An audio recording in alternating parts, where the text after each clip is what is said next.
Live with studios in Midland and Odessa, you're watching CBS7 First Alert News at 9 on the CW West Texas. We are seeking justice, and we are seeking to air out in the most public forum possible before citizens of Midland how our clients' lives were absolutely ruined and derailed for doing nothing other than performing their jobs as educators.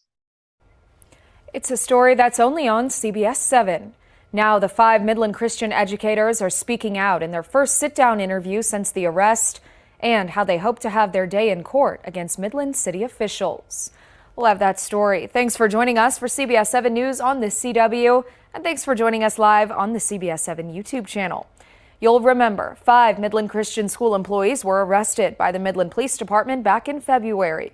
This was for failure to report an incident with the intent to conceal neglect or abuse. After the 5 were found not guilty by a grand jury in 2022, the educators filed a lawsuit against the city and arresting officers.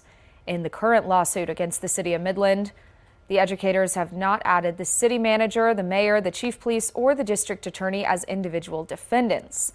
However, those individuals are there for their approval of the arrests. Since the arrests, the lives of those affected have changed drastically due to video circulating of their arrests and the loss of their careers.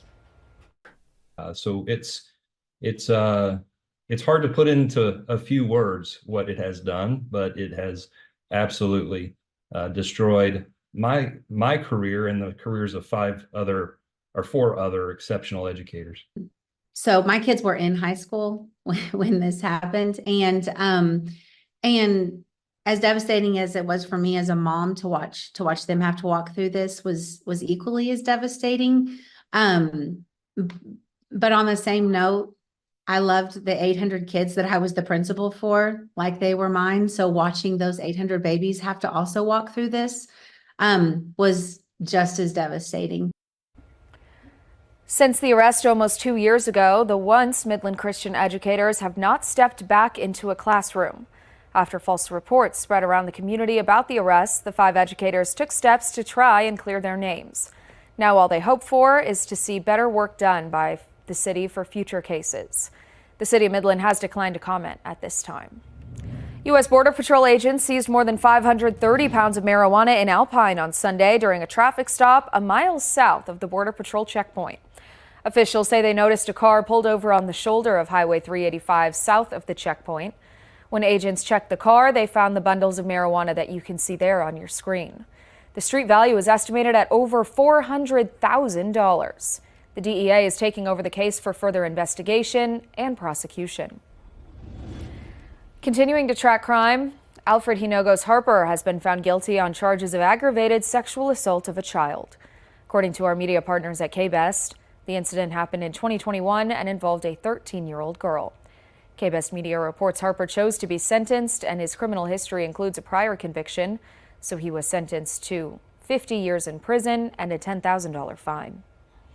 We're going to take a look at your weather forecast now. Kind of a chilly day, and definitely those winds were in full force. Let's check in with Chief Meteorologist Tom Tieferteller. Tom? Yes, a much calmer evening out there as things are starting to clear out. West Texas view of the satellite and radar shows even the clouds are moving away, along with the showers we had a little bit earlier, maybe a little bit of activity up here towards Gale, the Snyder area at the present time, but moving off to the north and northeast, we're clearing out across the Permian Basin, south and west. We had some strong winds today, especially around some of those showers, gusts to 46 in Hobbs, 52-mile-an-hour gust in Carlsbad.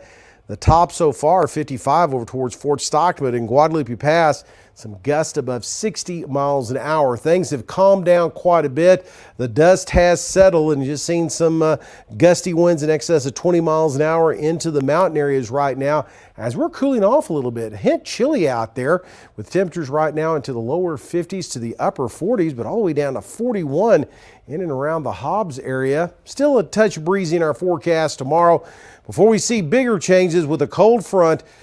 Late Saturday into Sunday, could see some showers with that and the possibility again of colder temperatures. More on that coming up here in just a few minutes. The city of Midland is dealing with pollution cleanup 2 decades after it faced its initial problem. Midland's T-Bar Ranch water supply was contaminated by produced water in the early 2000s. Despite improvement, the project continues. The city says they've contained the pollution far from any drinking water, but the incident could cost the city more than $9 million. CBS 7's Hannah Brock has the story. It happened at a Winkler County property called T-Bar Ranch. It was purchased by the city in the 1960s, but wasn't tapped until a 2012 drought prompted a pipeline project from the ranch to Midland. It now supplies a third of the city's water. Detected around 2005, water near the pollution site had a high chloride content and high total dissolved solids, which could be anything from salt and minerals to metals and more. We found a leak from and a plume of, water that was obviously produced water from some well, didn't know where. We eventually isolated it to this heritage well that had caused problems. We don't know for how long it had been leaking, but once we isolated the leak, found the leak, we went to the Railroad Commission. The Railroad Commission regulates the oil and gas industry. That kicked off a series of court hearings that found Heritage Standard Corporation at fault. Years of cleanup followed under the now bankrupt company until the city of Midland took over to ensure safety. Probably about 3 or 4 years ago, the city had engaged with the Railroad Commission to develop their own remediation plan and started going through the process of getting that approved. And then over the last couple of years have drilled the remediation wells, the beginning of the remediation. A March 2023 City Council briefing blames a faulty tank battery and unlined frac pits for the plume of produced water. It's an extremely salty, naturally occurring water that comes to surface as an oil and gas byproduct. A plume, what it is it's a different makeup of water than the water that's in the ground table. That makes the body identifiable through tracking tests, and the plume's location tells city staff it will not affect drinking water. And the release occurred on the very western flank of the aquifer where the city's producing wells are located. And so it would take quite a bit of time for that groundwater to move naturally from where it was released. And,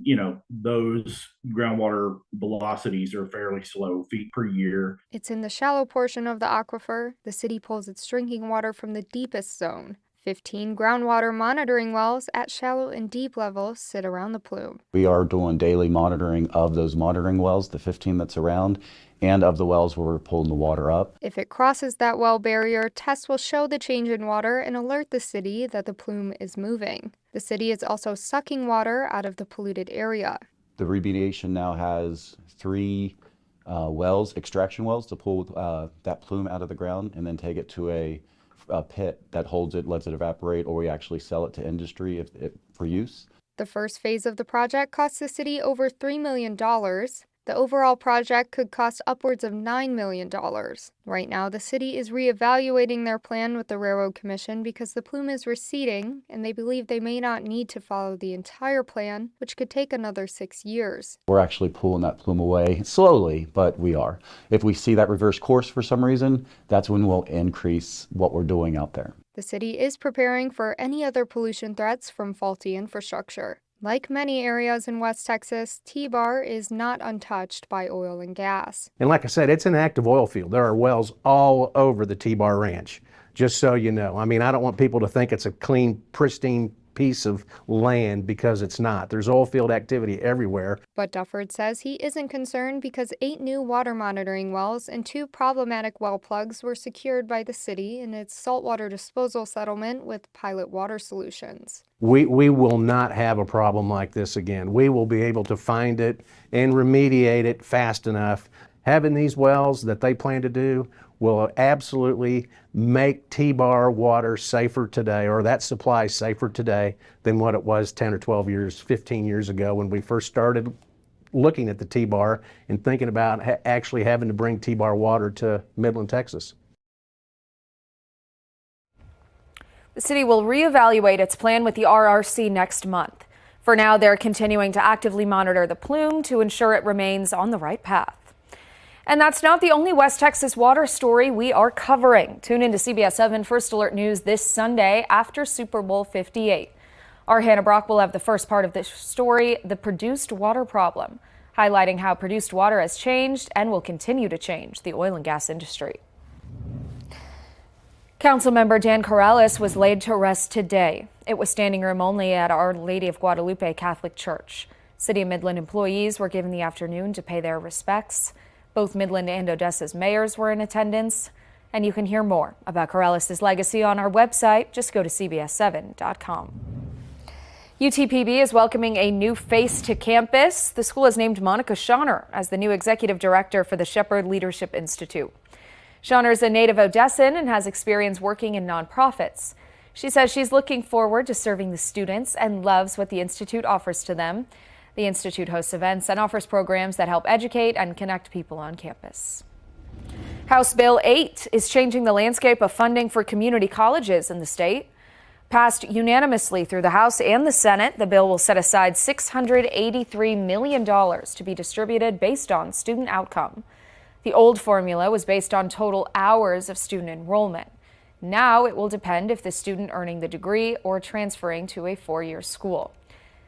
The new funding formula will help students stay on track to graduate and be hired at one of the many high-demand jobs in the Permian Basin. The jobs in our area tend to be high-skilled jobs. They require a lot of technical training and preparation and hands-on preparation. So it's critical that when they graduate from us, they're prepared to go straight to work. And so that's what we work on with our employers. Midland College received $8.3 million this year, and Odessa College will get $14.1 million this year. That's a 43% increase from last year because of this new model. Still ahead, Senate Republicans have voted down the national security and border package that was months in the making. Why that is, up next.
Senate Republicans have now blocked the bipartisan border security and foreign aid package bill that was months in the making.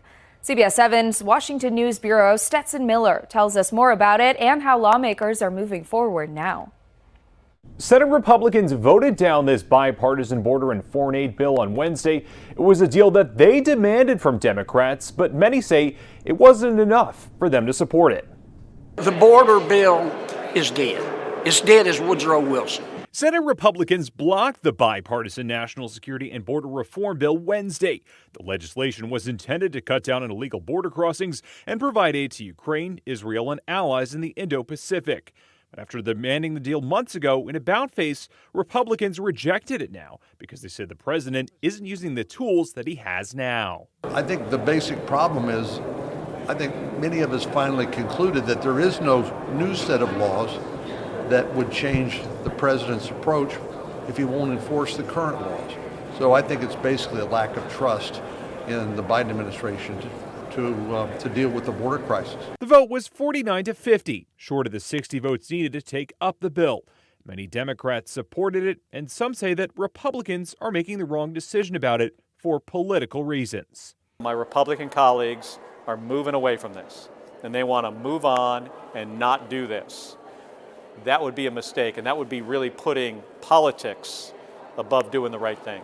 I think it's wrong. As a national security person, it's not protecting people, protecting the homeland. We all have the right to know who's coming in our country. And right now, people are happy to let it go as it is so that they can bash the other side. But many Republican senators continue to insist that the president is the problem.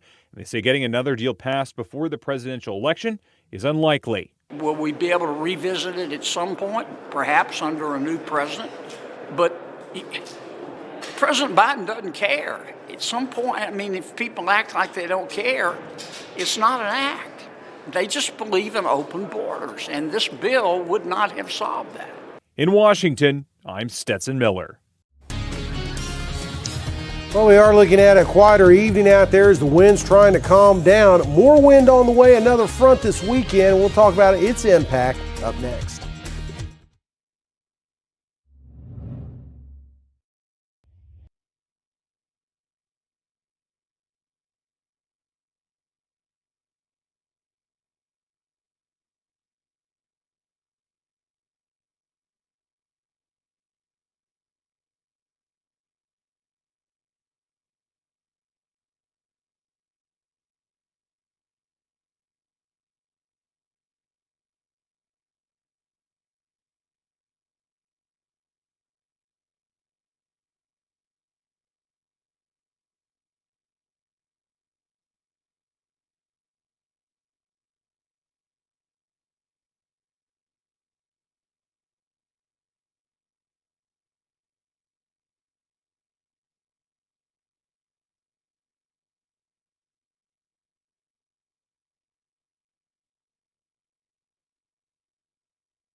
Now, from the CBS7 First Alert Weather Center, here's Chief Meteorologist Tom Tiefertiller.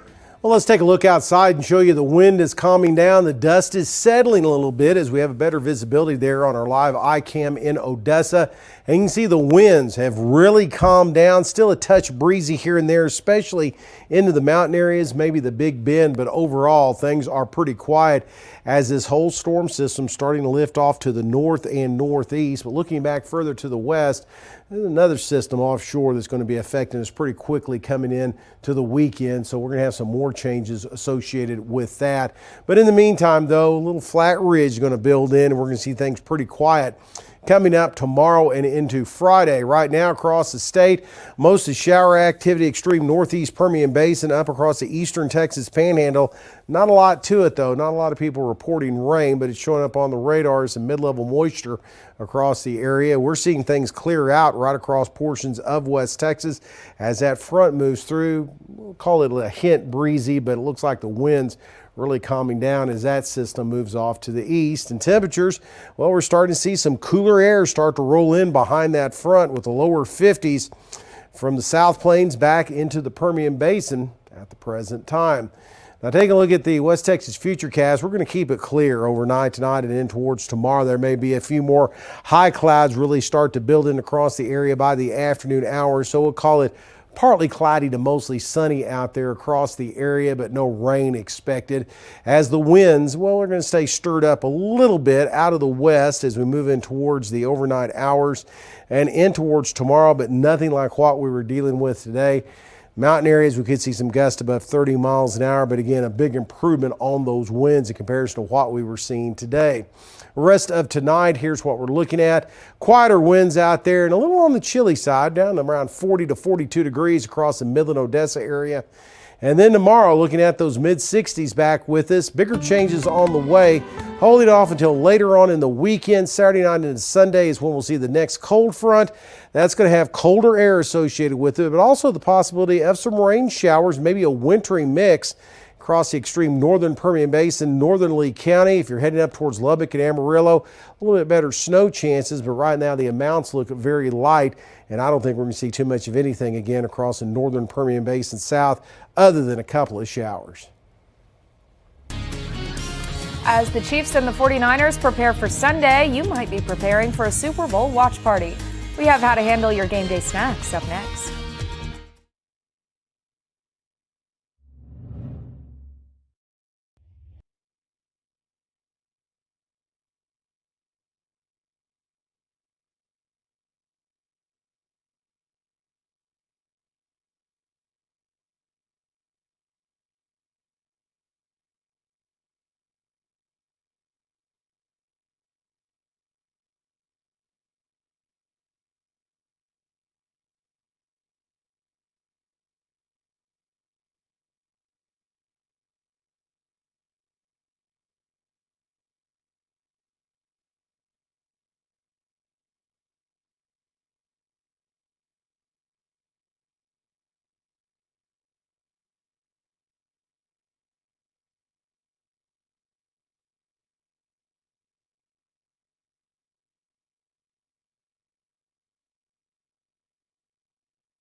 Super Bowl Sunday is second only to Thanksgiving when it comes to the amount of food Americans eat.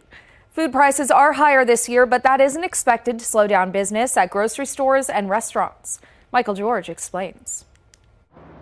As the Chiefs and 49ers prepare for Sunday, so does the offensive line of America's restaurants. We call it our game day. We call it our big Super Bowl day. Super Bowl Sunday is one of Domino's busiest days of the year, selling on average 2 million pizzas. Franchisee Giovanni Gera says they've been preparing for 2 weeks. It's all hands on deck, down to our office staff. You'll find our office team members working in a store that day. Whether you're placing an order or cooking at home, inflation has pushed up most food prices. The latest government numbers show dining out is up more than 5%. The grocery store isn't as bad, and one fan favorite is actually cheaper. Wings are down. Wells Fargo economist Michael Swanson says fresh chicken wings at the store are down 5%, and the frozen variety are 11% cheaper than last year. That's good news, with Americans expected to eat nearly 1.5 billion wings this week. We see a continued improvement in the poultry sector, and that's really helped with the price of wings. Chips will cost about 5% more, while guacamole prices are about the same as a year ago. And Swanson says it's always a good idea to shop for deals. Supermarkets are aggressively trying to get people into their store. We do very well. Jera says with football viewership smashing records, they expect pizza orders Sunday may do the same. When it's a big game this year, Kansas City, San Francisco, it's going to be a big day across the board. An all-out blitz to keep football fans fed. Michael George, CBS News, New Rochelle, New York.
An image of a napping polar bear curled up on an iceberg is the winner of this year's Wildlife Photograph of the Year People's Choice Awards.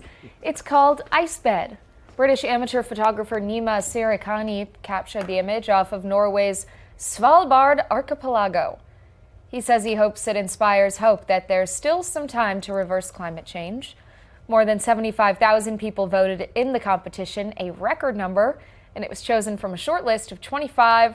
Those were narrowed down from around 50,000 entries. Okay, statement aside, I do love this photo. It's sweet. It kind of looks like my cat all curled up somehow. It's missing one thing though. Big sign that says "Do not disturb." Oh, you know what I was going to say? In light of Super Bowl commercials coming up, it's missing a Diet Coke bottle. There you go. With the polar bears. That's Christmas. That's Christmas. Yeah, you're right. Anyway, though, we're not going to see anything that cold in our forecast here. Next few days, temperatures running just a hint above where they should be this time of year. The good news, Mary Kate, is a lot less wind in the forecast. That's good. Cranks back up with a front this weekend. Late this weekend, Sunday looks to be a little chilly, possibly wet. Alrighty, thanks so much for joining us here at 9. We've got more news coming up at 10.